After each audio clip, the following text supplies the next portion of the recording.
Seperti yang kita lihat dari judul yaitu Psyche and the Art, atau subjudulnya itu Jung Faction Attitude in Music Composition and Discourse. Nah, siapa sih Jung itu sendiri?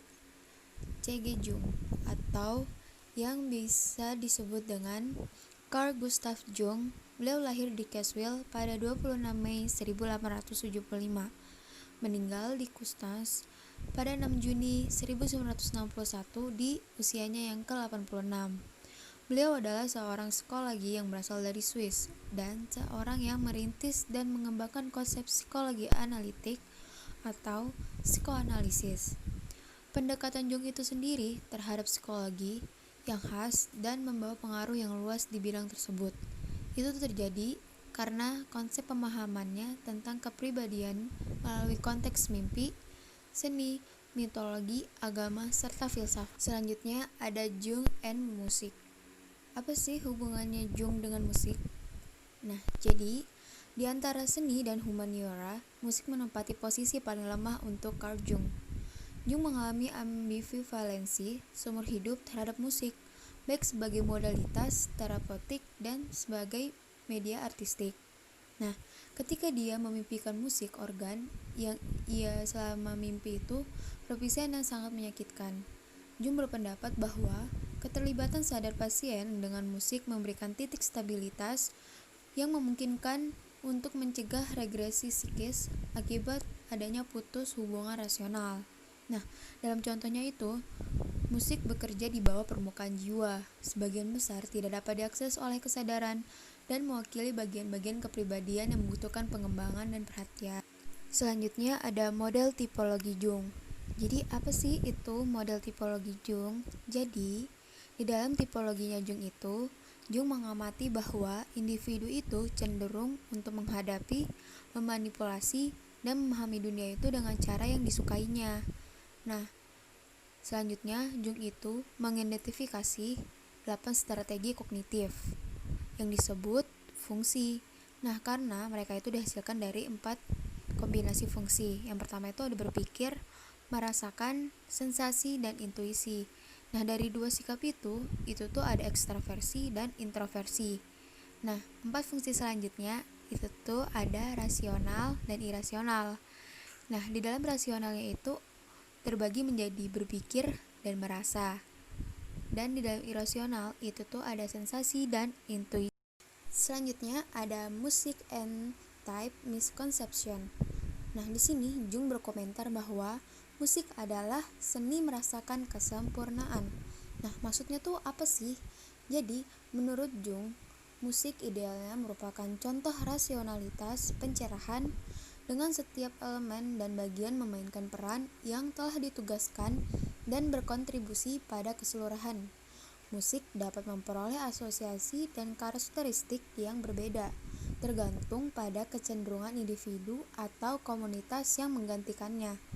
Karya tersebut mungkin menetapkan batasan tertentu untuk interpretasi, tetapi Jung berpendapat bahwa musik secara semiotik cukup kompleks untuk mengakomodasi beragam interpretasi. Selanjutnya ada Typology and Scholarly Discourse Early 20th Century Harmony Theory. Nah, jadi konfigurasi fungsional yang berada dalam individu dan budaya mengarah pada cara yang sangat berbeda dalam menghadapi dan memahami musik. Dengan kata lain, makna musik jauh lebih mudah dibentuk dan bergantung pada interpretasi daripada yang cenderung kita asumsikan. Kebangkitan mitologi sebagai suatu disiplin telah menghasilkan kesadaran baru tentang cara gaya musik berubah dari waktu ke waktu, dan kompleksitas harmonis dan formal yang meningkat. Dalam musik Friendless, Hugo Wolf, Richard Strauss, dan Gustav Mahler telah dijawab oleh beberapa pendekatan analitis yang canggih. Berikutnya ada Hugo Riemann. Siapa sih itu Hugo Riemann? Hugo Riemann atau biasa disebut dengan Carl Wilhelm Julius Hugo Riemann yang lahir pada 18 Juli 1869 dan wafat pada 10 Juli 1919. Beliau adalah seorang ahli teori musik dan komposer dari Jerman. Hasil luar biasa Riemann ini mencakup setiap aspek keilmuan musik, dan beliau merupakan monumen bagi kecerdasan yang luar biasa. Beliau paling dikenal karena musik leksikonnya pada tahun 1882 yang telah dicetak ulang dalam banyak edisi. Nah, teori Hugo Riemann itu tuh adalah Hugo Riemann and Introverted Thinking.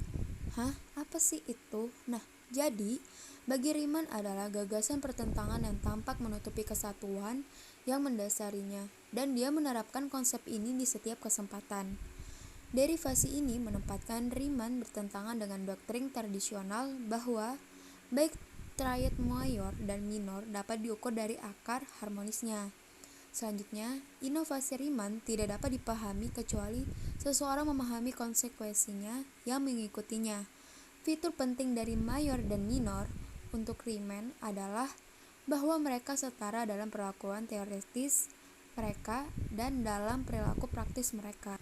Oke, selanjutnya ada Arnold Schoenberg. Aduh, siapa sih ini?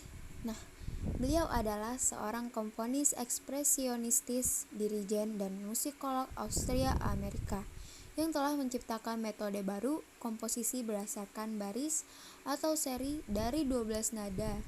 Nah, metode ini disebut dengan keadaan tanpa nada. Selanjutnya nih, teori dari Arnold yaitu Arnold Schoenberg and Extroverted Sensing. Apaan lagi sih ini? Jadi bagi Schoenberg, musik adalah wahana untuk membuat pernyataan artistik, dan teori tidak boleh mengganggu pilihan artis dengan meletakkan aturan atau batasan yang sewenang-wenangnya.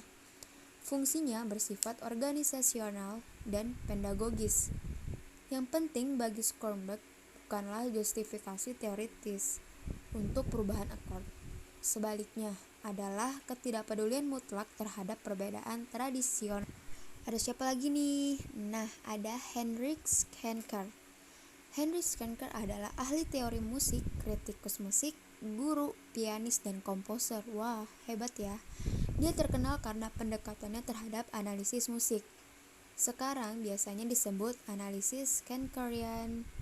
Selanjutnya ada teori Heinrich Schenker and Introverted Sensing. Jadi, seorang guru dan ahli teori yang mungkin mewakili pengaruh tunggal terbesar pada teori musik modern. Fungsi berpikir ekstrovert tambahan terungkap dalam kecenderungan klasifikasi dari kepraktisan langsung dari analisis Schenkerian. Nah, yang terakhir ada Ernst Kurt. Ernst Kurt adalah ahli teori musik Swiss asal Austria. Kurt telah menulis 4 karya yang sangat berpengaruh, yang seperti dilihat di video tersebut. Teori dari Ernst Kurt atau Ernst Kurt and Introverted Intuition. Nah, di sini kita bisa melihat kombinasi intuisi introvert yang dominan dengan perasaan ekstrovert tambahan. Kurt menentang apa yang dianggap sebagai cara atomistik dan mekanis di mana para ahli teori mengisolasi fenomena musik untuk menggeneralisasi fenomena ini. Analisis Kurt tentang musik, Richard Wagner, Anton Bruckner, dan J.S. Bach berusaha mengungkapkan makna psikologis yang berada di antara berbagai musik. Cukup sekian dari saya. Terima kasih. Thanks for watching.